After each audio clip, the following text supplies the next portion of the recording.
This site has just about every single permaculture design and installation that I've been trained on in one tiny little spot. You could not even call it a quarter acre. It's a very small suburb in Round Rock, Texas, and we have maxed out the potential of this system. We have over 90 species of edible and medicinal plants. We have 2 aquaponic systems, several wicking beds, several ugelculture beds, bioswales, rainwater catchment, vermicomposting, and on and on and on. We're feeding an entire micro ecosystem of creatures, birds, squirrels, and insects. We're feeding the family that lives in this home, which is me and my family. And we're doing that all in this sacred space, which gives so much more than we could possibly put into words. In our crest in Sustainable Humane Earth, we have the mindful, meditative, sustainable humane being.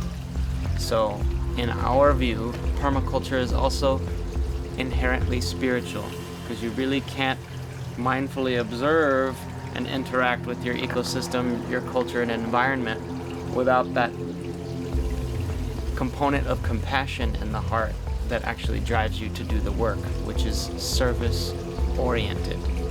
As a permaculture designer, we plan for inevitable failures, we plan for catastrophes, we plan for global weirding and climate change.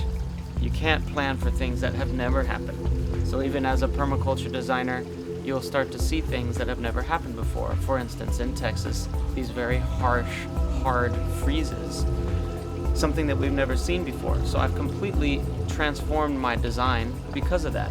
We have,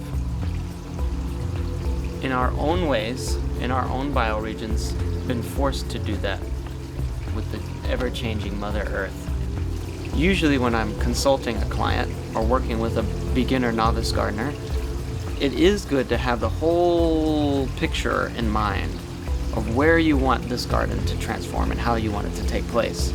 Then you pull everything back to the smallest, most affordable, most manageable portion of that design. And then once you perfect actually growing plants and getting really good at working that small little sustainable garden, expanding actually becomes intuitive, because you're just repeating the same things that you've successfully worked through on your own using the permaculture principles of design.